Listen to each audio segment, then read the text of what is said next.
मोदी साहब कायर है। दोस्तों, इतिहास गवाह है, इस देश में आंदोलनों से ही बड़ी बड़ी सत्ताओं की चूलें हिली हैं। दिल्ली में चुनाव आयोग की वोट चोरी के खिलाफ प्रदर्शन बड़े आंदोलन में बदल गया। आंदोलन इतना बड़ा हो गया कि 2 सांसदों को अस्पताल पहुंचाना पड़ा। आंदोलन इतना बड़ा हो गया कि भाजपा ने विपक्ष के सारे सांसदों को हिरासत में ले लिया। आंदोलन इतना बड़ा हो गया कि अखिलेश यादव बैरिकेडिंग फांद गए। आंदोलन इतना बड़ा हो गया कि प्रियंका गांधी ने मोदी शाह को कायर कह दिया। मोदी साहब कायर है। दोस्तों, विपक्ष चुनाव आयोग के दफ्तर तक मार्च निकाल रहा था। 25 पार्टियों के सांसद इलेक्शन कमीशन के दफ्तर के लिए संसद से निकल पड़े। जैसे ही ये खबर भाजपा को लगी, दिल्ली में इस 1.5 किलोमीटर के रास्ते में 7 जगहों पर बैरिकेडिंग करके सड़कें ब्लॉक कर दी गई। क्या विपक्ष चुनाव आयोग पर हमला करने जा रहा था? क्या विपक्ष इलेक्शन कमीशन की बिल्डिंग ढहाने जा रहा था? नहीं, ऐसा कुछ भी नहीं है। चुनाव आयोग एक स्वतंत्र संस्था है। जानकारी से निष्पक्ष भी बताते हैं, कुछ लोग इसे संवैधानिक संस्था भी कहते हैं। जब चुनाव आयोग स्वतंत्र संस्था है, चुनाव आयोग के सामने विपक्ष मार्च निकालकर प्रदर्शन करते हुए जा रहा था, तो दर्द भाजपा के पेट में क्यों हुआ? भाजपा की सरकार ने विपक्ष को चुनाव आयोग के दफ्तर जाने से रोकने के लिए रास्ते में बैरिकेडिंग लगा दी, पुलिस लगा दी।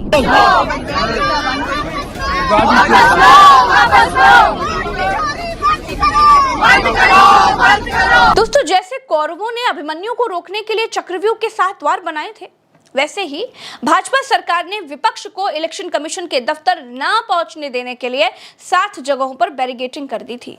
लेकिन दिल्ली पुलिस को नहीं मालूम था कि विपक्ष की शक्ति अब पहले से और भी कहीं ज्यादा बढ़ चुकी है। अखिलेश यादव को कोई रोक सके, आज तक वो बैरिकेडिंग नहीं बनी। अखिलेश यादव भाजपा सरकार की बैरिकेडिंग लांघ गए, बैरिकेडिंग के ऊपर से कूद गए।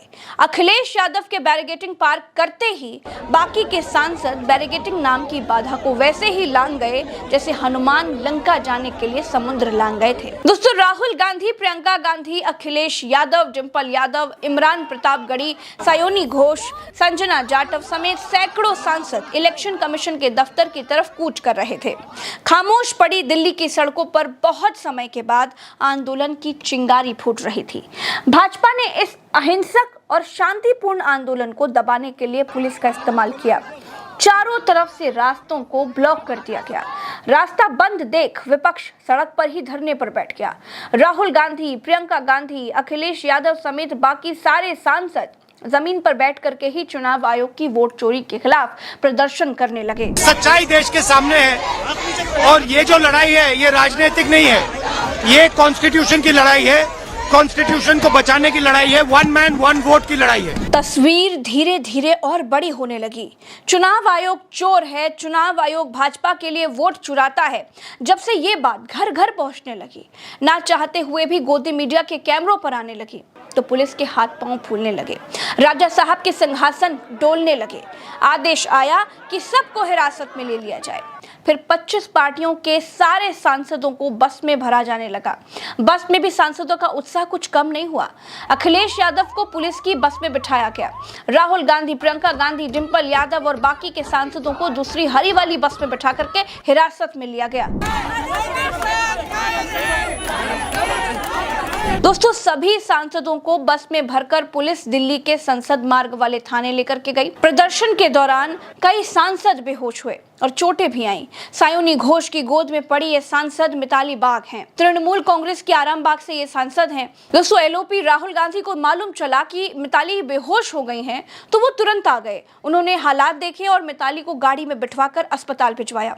एक और महिला सांसद संजना जाटव का पैर टूट गया, उनको व्हील चेयर पर राम मनोहर लोहिया अस्पताल में भर्ती करवाया गया। दोस्तों, ये सब कुछ सरकार की बर्बरता की वजह से हुआ। दोस्तों, आपको कुछ दिन पहले भाजपा की वो नौटंकी याद आई होगी। इसी संसद में भाजपा ने कहा था कि राहुल गांधी के धक्के से भाजपाई सांसद इतना घायल हो गए थे कि उन्हें आईसीयू में भर्ती कराना पड़ गया था। मोदी फोन पर बात कर रहे थे, लेकिन वोट चोरी के खिलाफ प्रदर्शन से डरी हुई भाजपा के दमनकारी फैसले से महिला सांसद अस्पताल में हैं।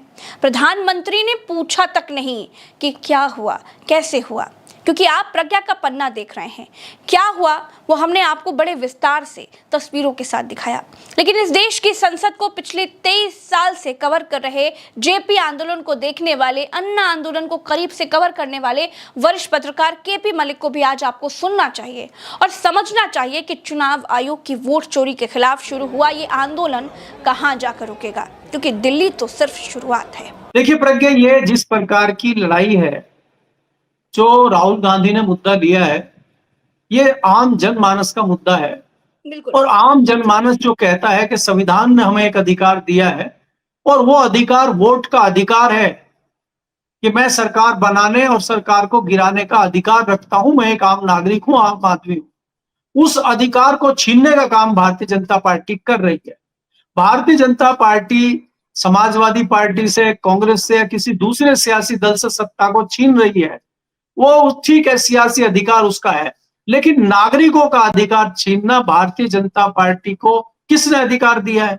तो ये लड़ाई जनता की लड़ाई है। ये उस आखिरी जो नागरिक बैठा है, जो बिल्कुल नीचे है, ये उसकी लड़ाई है। और उसकी लड़ाई लड़ने का जो झंडा राहुल गांधी ने उठाया है, राहुल गांधी के इस झंडे के पीछे आपको तमाम लोग दिखाई देंगे और ये बड़ा आंदोलन बनता हुआ दिखाई देगा आपको।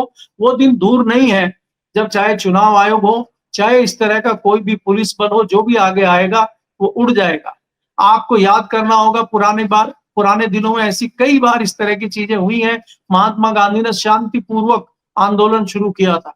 हमारे यहाँ आंदोलन किए जाते हैं, किसान आंदोलन बड़े बड़े हुए हैं। महेंद्र सिंह टिकैत ने कितनी हिम्मत दिखाई थी। एक घटना आपको बताता हूँ प्रज्ञा जी, महेंद्र सिंह टिकैत ने नरसिंहा राव से सीधे पूछ लिया था। उनके ऊपर चीनी घोटाले के आरोप लगे थे और उसमें कहा गया था कि नरसिंहा राव की सरकार में 100 करोड़ के चीनी घोटाला हुआ है।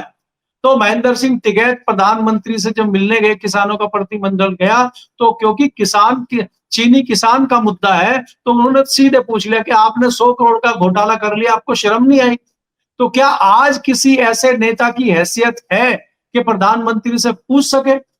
क्योंकि नेता भी बिकाऊ हो गए, चाहे वो किसान नेता हो चाहे दूसरे नेता हो। तो इसलिए नेताओं की लड़ाई अब ये नहीं रह गई है, अब ये जनता की लड़ाई शुरू हो गई है।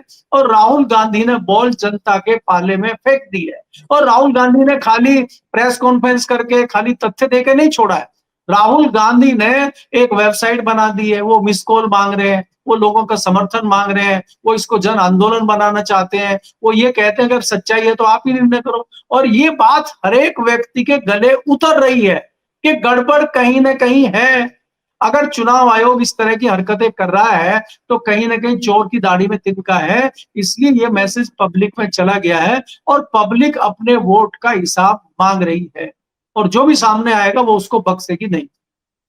मलिक सर, इसी देश में हमने देखा है कि बड़े बड़े आंदोलन हुए और उन आंदोलनों के बाद सरकारें चली गईं, सत्ताएं हिल गईं, सत्ताएं हट गईं। तो क्या ये आंदोलन इतना बड़ा हो सकता है कि मोदी को सत्ता छोड़नी पड़ जाएगी? देखिए प्रज्ञा, इसका एहसास तो भारतीय जनता पार्टी और उनके सहयोगी संगठनों को भी हो गया है। आप याद करिए 2 दिन पहले मोहन भागवत जी ने क्या कहा है कि स्वास्थ्य और शिक्षा आम आदमी की पहुंच से दूर हो गई है। तो इसका क्या मतलब है कि जो शिक्षा माफिया है, हेल्थ माफिया है, स्वास्थ्य माफिया है, मोदी जी उसको संरक्षण दे रहे हैं। तो आवाजें अंदर से उठनी शुरू हो गई है। मैं आपको कितनी बार कह चुका हूं कि विपक्ष जो कर रहा है वो तो कर ही रहा है, अब आवाजें अंदर से उठ रही है। तो आपको अगस्त के महीने में ही, मैंने आपको बार बार कहा, अगस्त के महीने में ही बड़े बदलाव आपको दिखाई देंगे, सरकार के अंदर भी, भारतीय जनता पार्टी के अंदर भी। और अब देश में जब एक बार माहौल आपका बिगड़ जाता है, और आज आप माने चाहे ना माने, जो लोकप्रियता हासिल 2013, 14, 15 में मोदी जी ने की थी, जिस तेजी से लोकप्रियता हासिल की थी, उससे 100 गुना नीचे उनकी लोकप्रियता नीचे जा रही है। और आज उनको लोग हिकारत भरी नजरों से देख रहे हैं, इसमें कोई दो राय नहीं। हाँ, कुछ लोग उनको आज भी भगवान मान रहे हैं, जो उनके चमचे हैं, जो अंधभक्त हैं और जिनकी पूर्ति हो रही है किसी न किसी माध्यम से, वो आज भी उनको भगवान के रूप में मान रहे हैं। लेकिन कई लोग सवाल ये पूछ रहे हैं कि अभी अमित शाह जी मंदिर बनवाने की घोषणा करने बिहार में गए थे और अयोध्या की तर्ज पर वहां मंदिर बन रहा है, तो जिस प्रकार से अयोध्या में चुनाव हारे हैं, क्या बिहार में भी चुनाव हारेंगे क्या? तो जब इस तरह की बातें जनमानस में आने लगती है तो आपको समझ लेना चाहिए कि अब विदाई समारोह जल्द होने वाला है।